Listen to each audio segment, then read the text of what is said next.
बारे मास्टर बात कोई जवाब नहीं।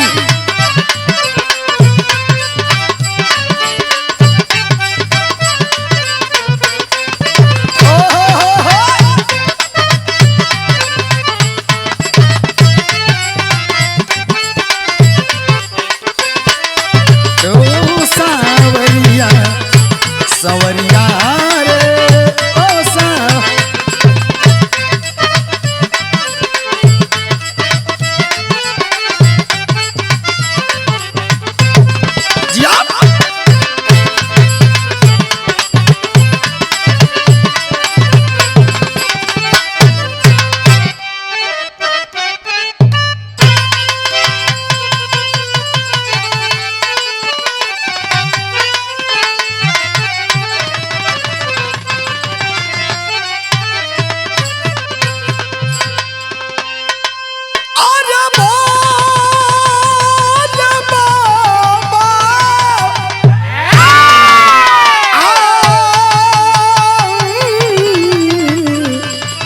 सवरिया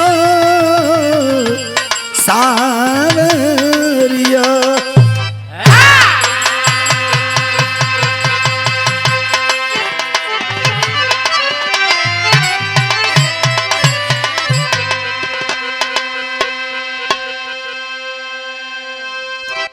अच्छा बाबू, भोजपुरी लोक संगीत के सुने वाला बाबू, चाचा, भैया, बाबू सभी लोग, जैसन कि आप लोगन जाना ला, हम बिरहा गायक बागी प्रवीण यादव आप लोगन के बीच में हमेशा कुछ न कुछ नया लेके आईला और दिल को द्रवित, कलेजों को हिला कर रख देने वाली एक दास्तान, एक घटना, इतनी भयावह घटना कि पूरे हिंदुस्तान की रूहें कांप गई। शर्मसार हो गया हमारा हिंदुस्तान। ऐसा होना नहीं चाहिए, इसलिए आज हम 21वीं सदी में जी रहे हैं। कहां हमारा भारत गया? कवि जी ने अपने हृदय की गहराइयों से भूमिका के तहत 4 पंक्ति में लिखा है, और आज के व्यवस्था के मालिक को हम लोगों के बड़े भैया Shyam digital studio, recording studio, Azamgarh, आदरणीय कमलेश प्रजापति भैया जी। भूमिका के तहत कवि का कहना है क्या बाबू?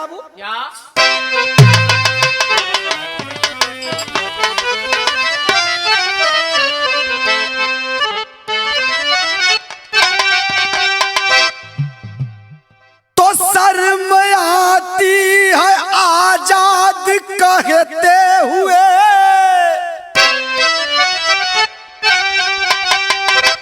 इससे बेहतर रहा जब गम गुलाम थे। न्याय इंसाफ मिलता था हर एक को, रोद जाते न ऐसे सरेआम थे। प्यास की आस में सांस छीने कोई, है छुआछूत सामो सहर हो गया। मेरे जीवन से अनमोल मटका तेरा, एक घुट पानी पीना जगर हो गया।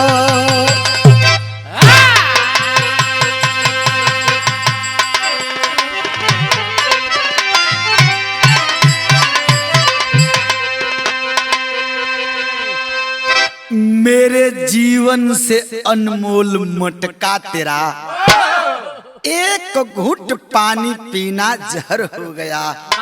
बारे जमाना बारे जमाने के लोग। मास्टर एक लाइन बिरहा के शुरुआत में हमरे कवि जी कोनो आशिक का दर्द अपने कलम के माध्यम से बयां कैले। हम कहा बेटा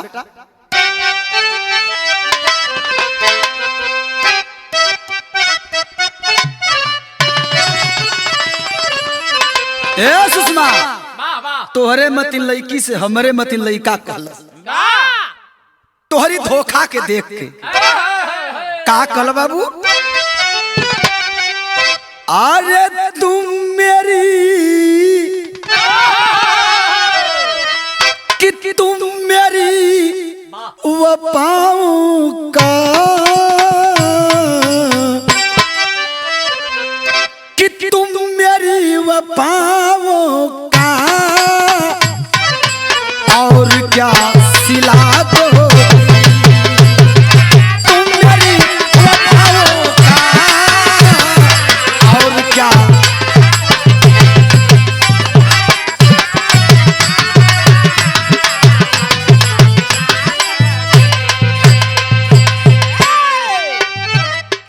तुम मेरी वफाओं का,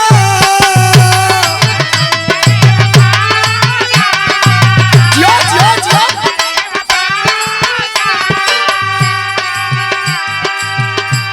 अरे और क्या सिला दोगी।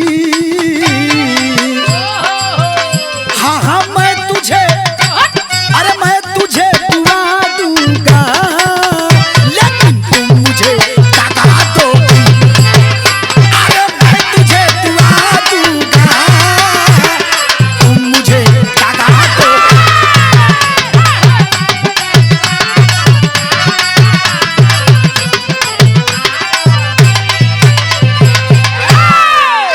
लेकिन कवि जी बिरहा में लिखत हम आज के परिवेश के देख के, आज के हिंदुस्तान की आजादी को देखते हुए ध्यान में रखते हुए कवि जी की कलम इशारा करती है क्या।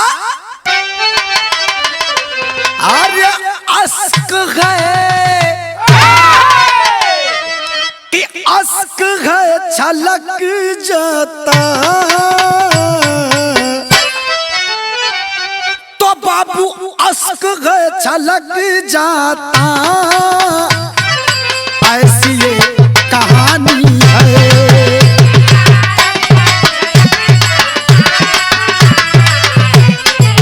जियो जियो मालिक जियो,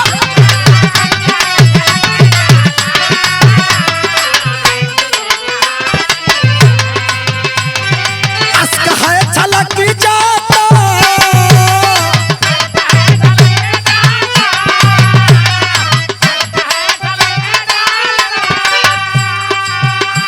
अरे ऐसी ये कहानी है।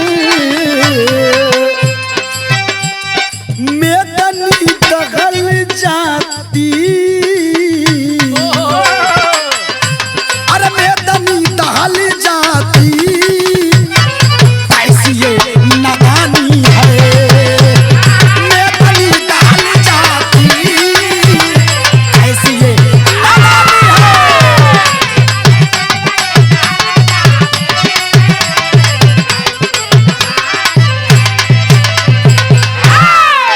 हमारा बिरहा का शुरुआत हो गई कवि जी नजम के लाइन से।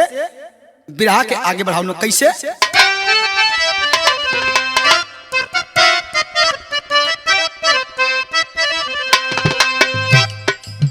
मौत सस्ती मगर माटी का घड़ा महंगा है,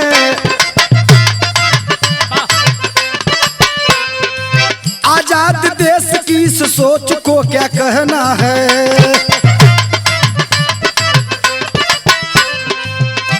कब तक ले छुआछूत का विचार चलेगा,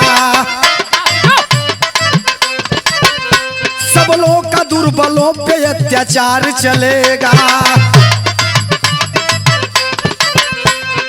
बात कहाँ कहो, जिला जालौर राजस्थान की कहानी है। हुई इंसानियत शर्म से पानी पानी है।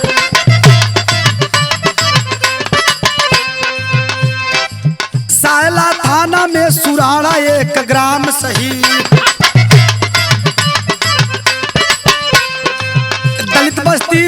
बिताते देवाराम सही। जियो भैया जियो।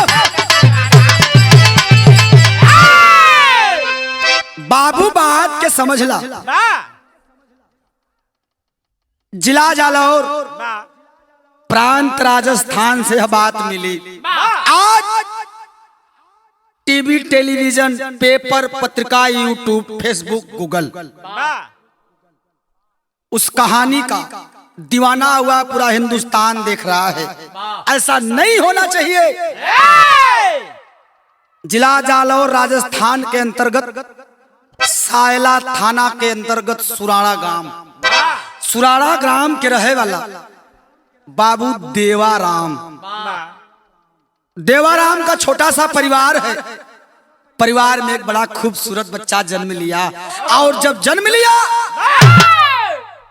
परिवार के लोग बड़ा लाड प्यार से ओके पाले लगलन। पाल पोस के जब चलत फिरे लायक बनौलन 3 से 4 5 साल का वह बेटा हुआ तो बगलिए में एक सरस्वती शिशु मंदिर बा। ले जाके वो बेटा का दाखिला करौलन। लेकिन जब दाखिला करौलन बच्चे का एडमिशन हो गया। लेकिन वो बच्चा के खूबसूरती ओकरे होनहारी के बारे में कवि जी लिखत हूं अपने कलम के माध्यम से। बाबू गीत बदल गए।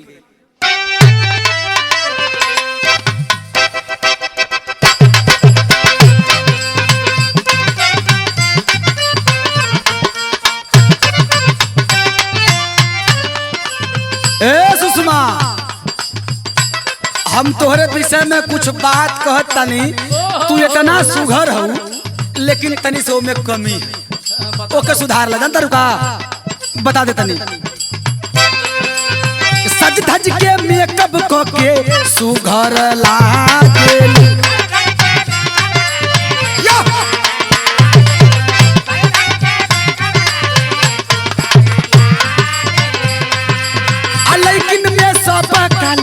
लेकिन में सब काले सुपर लागे।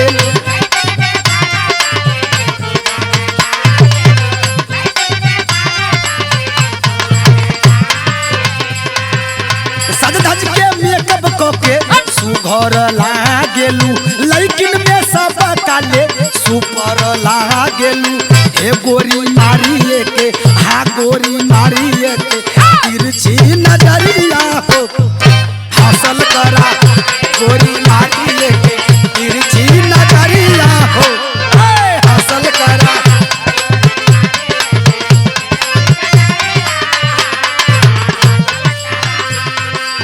लेकिन ए बाबू हमारे कवि जी बिरहा में लिखत हुआ गरीब देवाराम। गरीबी का दिन है और गरीबी के चलते अपने बच्चे को ले जा करके जब सरस्वती शिशु मंदिर में एडमिशन कराते हैं दाखिला कराते हैं वो बचवा के होनहारी के देख के कवि जी के लिखक पड़का एकता दलिता तुझे गढ़ुअर दीनावा हो। आयो जियो जियो जियो।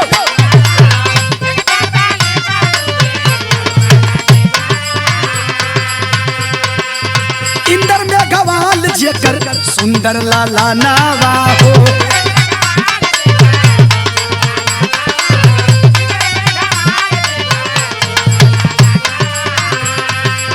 एकता दलिता तुझे गढ़ुअरा दीनावा हो।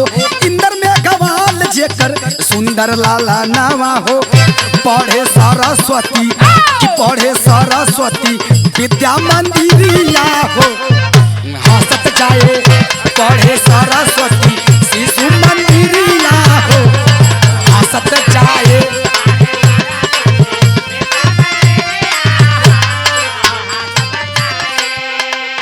ए बाबू सुराड़ा मोहल्ला के लोग वो खूबसूरत बचवा का तारीफ कर के हे भाई जौने डोहर जाला ही हंसते जाला। इतना सुघर लड़का बात तब निरखेले लाल के सूरतिया हो नीक लागे। बहादुर हो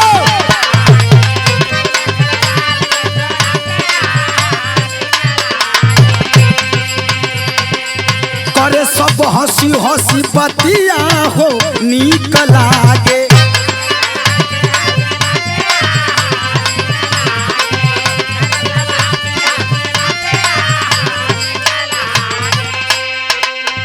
धीरे धीरे बढ़े कि धीरे धीरे बढ़े लगली उमरिया हो हंसत जाए।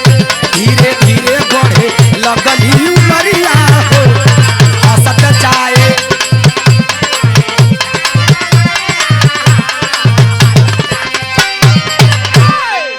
ए बाबू ओ बचवा के खूबसूरती को ओकरे होनहारी कायल पूरा मोहल्ला है, पूरा स्कूल है। हाथ भाई इंदर मेघवाल बड़ा खूबसूरत और बड़ा होनहार लड़का है। तब धीरे धीरे बचवा का उम्र बढ़े लगल, वही हिसाब से कक्षा बढ़े लगल और जो क्लास होकर बढ़े लगल तब कवि जी के बिरहा में भाव बदल पड़ल का।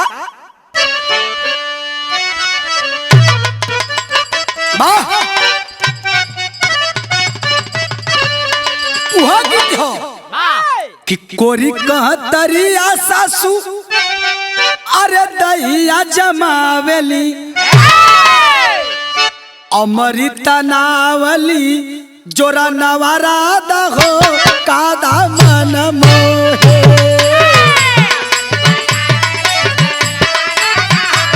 कादा मन मोहे।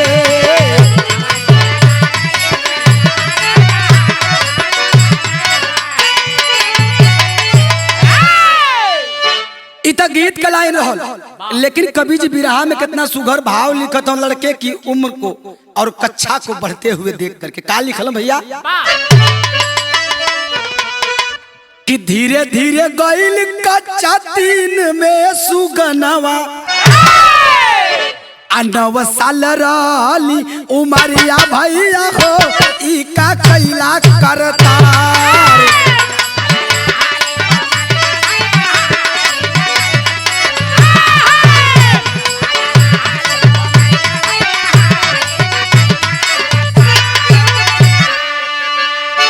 कक्षा 3 की क्लास में पढ़ाई वह बेटा कर रहा है बाबू। धीरे धीरे समय बीते लगल, लेकिन एक दिन वो दिन आयल। कौन दिन भैया?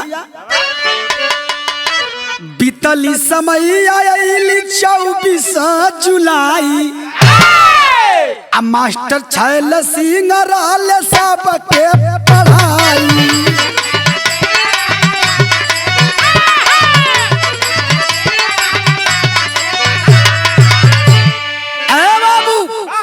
उस विद्यालय के हेड मास्टर छैल सिंह, लेकिन छैल सिंह का स्वभाव कैसा था? उनके दिलो दिमाग में हमेशा एक बात घर करती थी, बिरादरीवाद। कौन छोटी कास्ट का है, कौन बैकवर्ड है, कौन सामान्य है, कौन अनुसूचित है।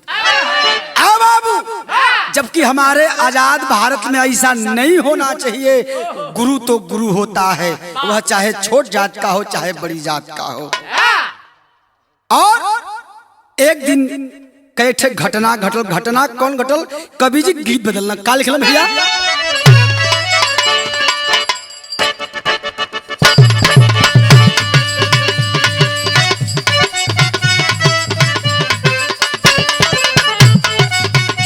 वह तर्ज है मास्टर। ए सुषमा एगो बात कही, चलो न जानू आज पटना घुमा दूं।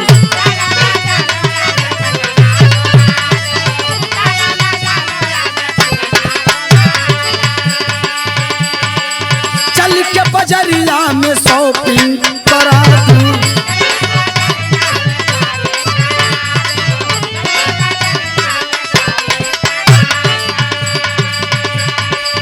चलो न जानू आज पटना घुमा दूं। चल के बजरिया में शॉपिंग करा दूं। चढ़ब न फेर सफरिया पिया, कल से होले कर दिया पिया। कमरिया पिया हो कमरिया पिया, ककरी भैया कमरिया पिया। कमरिया पिया हो कमरिया पिया।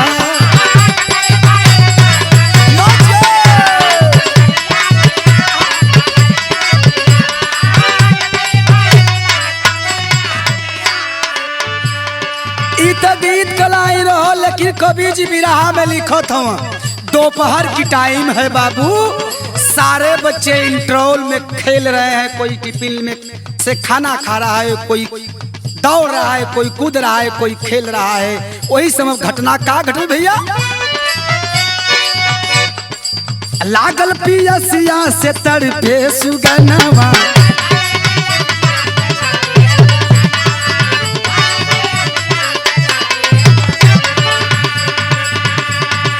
लागता कि अपना ही बची है परनवा,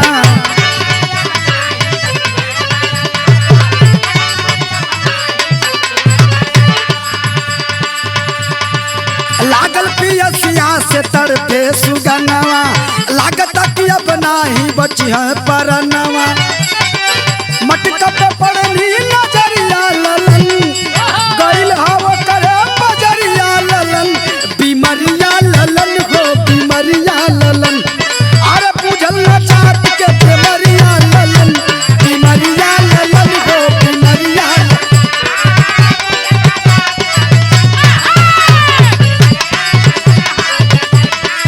जियो भैया जियो।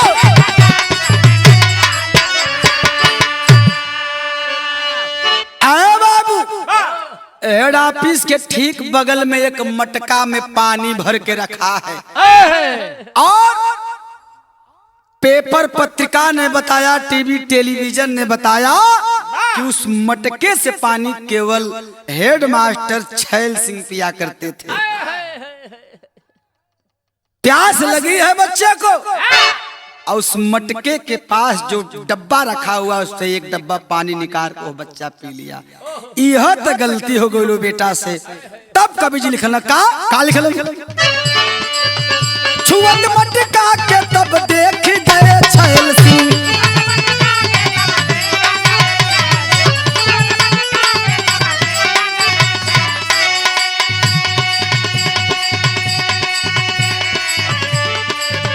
छुअत मटका के तब गईला देख छैल सिंह,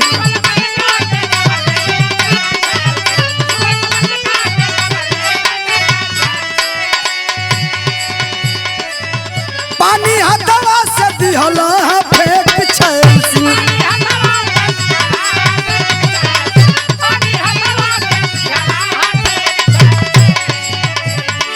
मारल लगे हत्याई घरिया ललन, मारल लगे हत्याई घरिया ललन, बचवा के बर से नजरिया ललन, बेमरिया ललन हो बेमरिया ललन, अरे बुझल न जात के बेमरिया ललन।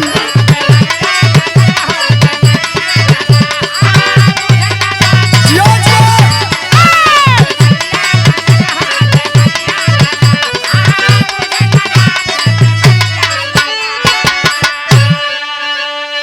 आए बाबू, उस मासूम बच्चे को क्या पता कि मेरा एक घूंट पानी जहर बन जाएगा साथियों। और वह मासूम बच्चा जैसे ही पानी उठाकर पीना चाहता है, शायद एक घूंट उसके हलक में गया होगा, तब तक छैल सिंह की नजर पड़ गई। डांटते हुए हाथ से वह पाट छोड़ करके छैल सिंह फेंक दिए और चला दिए थप्पड़ उस मासूम बच्चे पर। ए बाबू, कलेजा दहल गया देखने वाले मासूम बच्चों का। बिरहा में कवि जी टेरिक भाव लिखना का बाबू,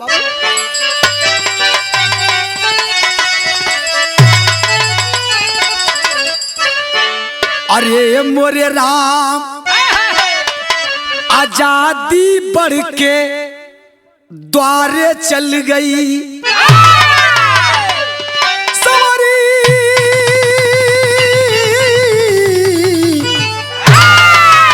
की आजादी बढ़ के द्वारे चल गई, क्रंदन करे भारती जाति पात के मारे मारे मारे,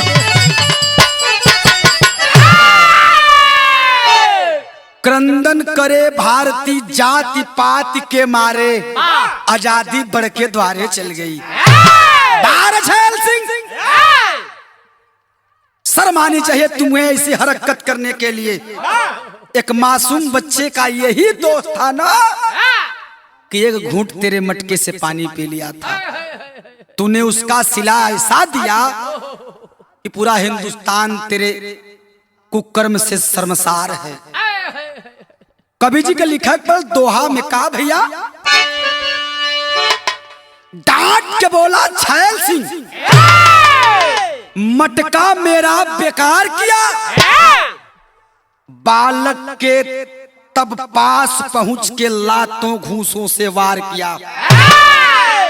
देख रहे हैं सभी छात्र, दिल में न रहम लाया है, हाथ जोड़कर इंद्र कुमार तब रो रो के अर्ज लगाया है।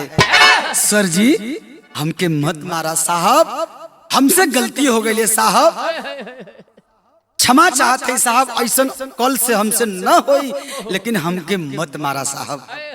नहीं माना, अंततो गतवा हुआ क्या? कवि जी बिरहा में भाव बदलना, का बदलना बाबू?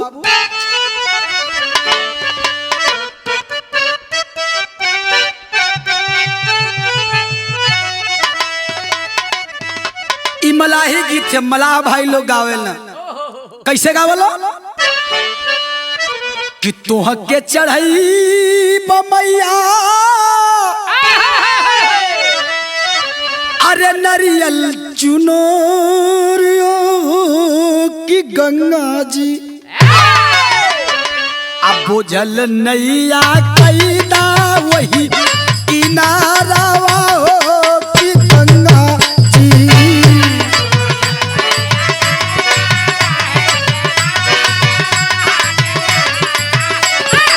बहादुर हुआ।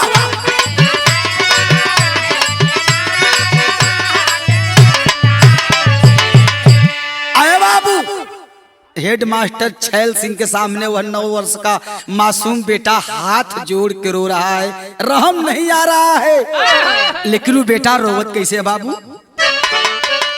कि हथवा के जोरी जोरी, अरे रोवेला लाला नवाऊ नयनवा पर से,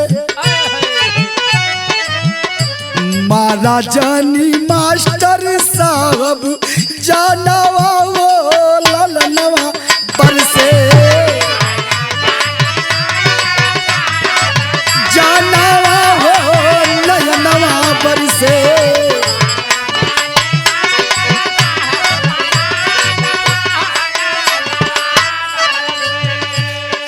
मास्टर साहब, हे सर जी हमके मत मारा, हमके मत मारा साहब, हमसे गलती हो गई, कान पकड़ती और भी गलती न कर साहब। एक बात और बेटा कल का कल भैया, भाईली जवन गलती हो के फिर नहीं कर,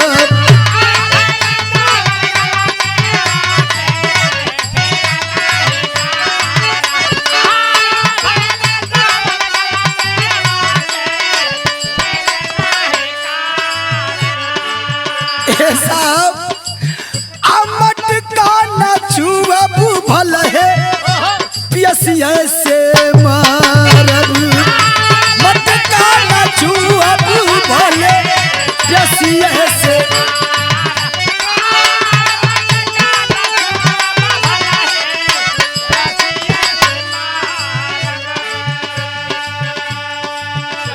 लेकिन कसाई नहीं सुनेला रुदानवा हो नयनवा पर से, अखिया के फोरले पोहे खूनवा हो नयनवा पर से।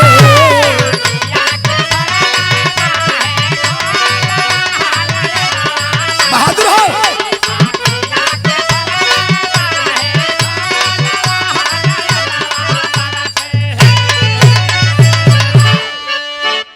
बच्चा रोता रह गया बाबू, कलम थर्रा गई कवि की इस लाइन को लिखते लिखते। क्या जमाना है या क्या हिंदुस्तान है? हम और आप कहते हैं कि हम आजाद हैं, कहाँ हमारे हिंदुस्तान की आजादी है? एक मासूम गिड़गिड़ाता रह गया, आंखें फूट गई बच्चे की। खून की धार उस आंख से बहने लगी बच्ची की। तब कवि जी भाव पहपट में लिखने का लिखना भैया,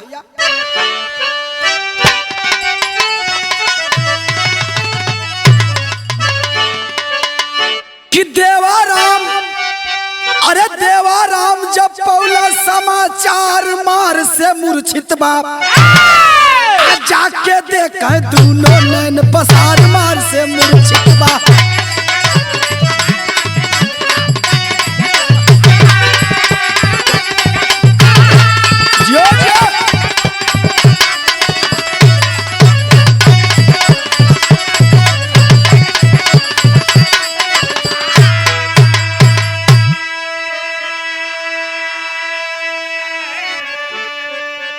ए बाबू बच्चे को गोद में लेकर के वह गरीब देवाराम रो रहा है, क्या मालिक ये कौन सी मेरी परीक्षा है। एक ही तो मेरा सहारा था, मेरा नन्हा मुन्ना बच्चा था जिसके मुखड़े को मैं देखकर अपना दिन बिता रहा था। 10-10 रुपए इकट्ठा करके अपने बच्चे के भविष्य के लिए मैं रखता था। आज उस बच्चे को गोद में लेकर के वह गरीब देवाराम रो रहा है बाबू। लेकिन कवि जी के कहक पल का कि अगल बगल के डॉक्टर के लोग दवा करावे गईले हो, अब मगर फर्क ना पड़ल तनिक तब आज जालो और शहर में अइले हो कि हालत में तनिको ना बाटे सुधार मार से मूर्छित बा। अक्की है मास्टर ऊपर या FIR मार से मूर्छित बा।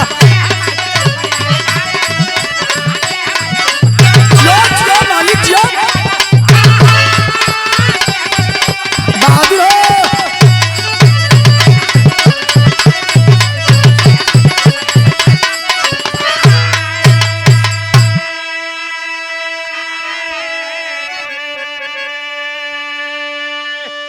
ए बाबू, वह गरीब देवाराम अपने उस नन्हे से बच्चे इंद्र कुमार को लेकर, इंद्र मेघवाल को लेकर के दर दर के अस्पतालों में भटक रहा है, इलाज करना शुरू कर दिया। लेकिन बच्चे के हालत में तनिक सुधार नहीं हुआ। तब जालौर जिला में आकर के बच्चे का उपचार कराना शुरू किया बाबू।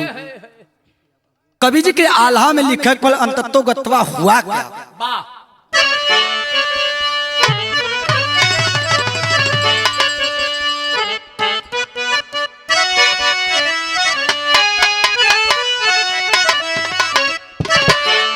कह छैल सिंह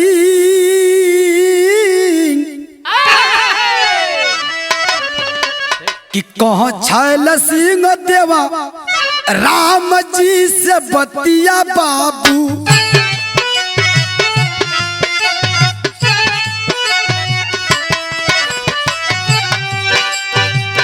पैसा ले ला हमसे जा करा लाऊ पचारी,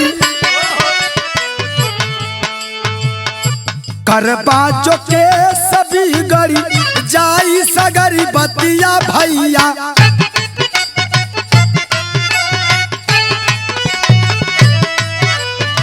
लेके अहमदाबाद तब चले वो सवारी। ए बाबू, उतने के बाद भी छैल सिंह धमकी दे रहा है फोन पर, आए देवाराम मुझसे पैसा ले जाकर अपने बच्चे का इलाज करा ले और केस मुकदमा करेगा तो बात बिगड़ जाएगी। लेकिन बच्चे की तबीयत में सुधार जब नहीं हुआ हो भैया, वह देवाराम गरीब अपने बेटे को लेकर के अहमदाबाद आए और अहमदाबाद एडमिट कराए। लेकिन भैया हो भयल का 13 अगस्त उड़ल पिजड़ा से सुगनवा भैया।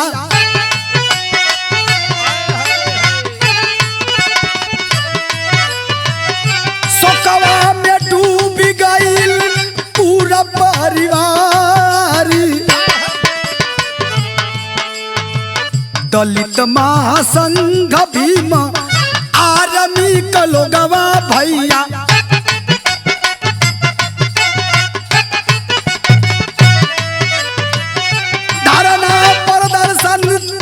कैलन बढ़िया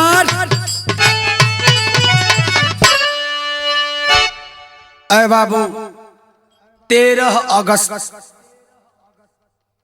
जो पिछला हमारा 13 अगस्त बीता है बाबू, 15 अगस्त को हमारा देश 75वां स्वतंत्रता दिवस मना रहा है। और वहीं 2 दिन पहले 13 अगस्त को उस नन्हे से बच्चे मार खाने से एक घुट पानी पीने का वही दोस्त था उस बच्चे का, और इस आजाद भारत में वह बच्चा दम तोड़ दिया। और हमारा देश 15 अगस्त को अपने देश का 75वां स्वतंत्रता दिवस मना रहा है बाबू। कहाँ गई आजादी हमारी? मौके को देख करके भीम आर्मी के लोग जगह जगह जाकर धरना प्रदर्शन देना चालू कर दिए। और जब धरना प्रदर्शन देना चालू कर दिए तो पुलिस की कार्रवाई आगे बढ़ी। और ए बाबू, उस मासूम से बच्चे की अर्थी को लेकर के अब जब अपने परिवार में आए वह देवाराम, तो बच्चे को गोद अपने सामने लिटा करके उस बच्चे से एक सवाल कर रहे हैं, ए बेटा, मेरा यही कसूर है ना कि मैं दलित परिवार से हूँ और गरीब हूँ। उस मरे हुए बच्चे की लाश से वह देवाराम एक सवाल कर रहा है। बिरहा में कवि जी खड़ी लिखना का,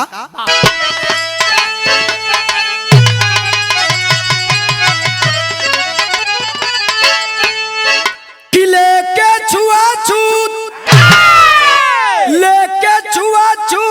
का जिगर में पिरावा, कैसे अर्थी पका पालवा सजई बहिरवा।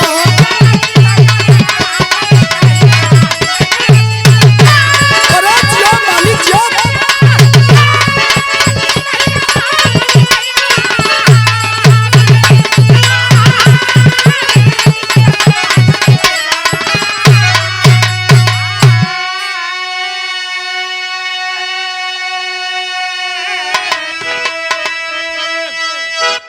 राजस्थान के मुख्यमंत्री गहलोत जी हैं, उनका देखिए राजनीतिक रोटी सेकना क्या है कि 5 लाख मदद आ गहलोत जी सुनवले, नौकरी दियाई परिवार के बतावले।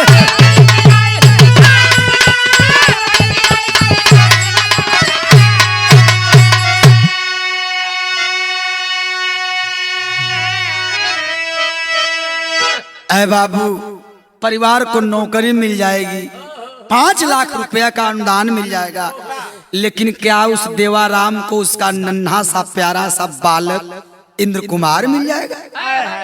बारे मेरा समाज और बारे मेरा हिंदुस्तान। आखिरी लाइन में कहना है क्या, कैसे अमृत काल में धराई बधिरवा, कैसे अर्थी पका फालावा बढ़ाई बहिरा।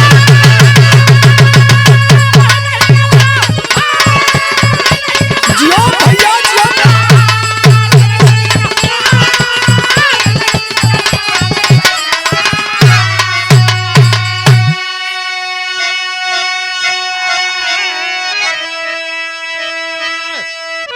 ए बाबू, यह घटना रही हमारे देश हमारे हिंदुस्तान का आजादी है। यही मेरे देश का दर्द है, पीला है। बिरहा का समापन भल आखिरी लाइन में कवि जी कहे का, कि गुरु बिहारी गणेश कहे तोड़ो गलत रिवाज, राम दरअसल धुया दो, अरे बोले लाओ नया समाज। आजादी बढ़ के द्वारे चल गई भैया, आजादी बढ़ के द्वारे चल गई, तब प्रवीण सूबेदार देशवा के दशा निहार, आजादी बढ़ के द्वारे चल गई।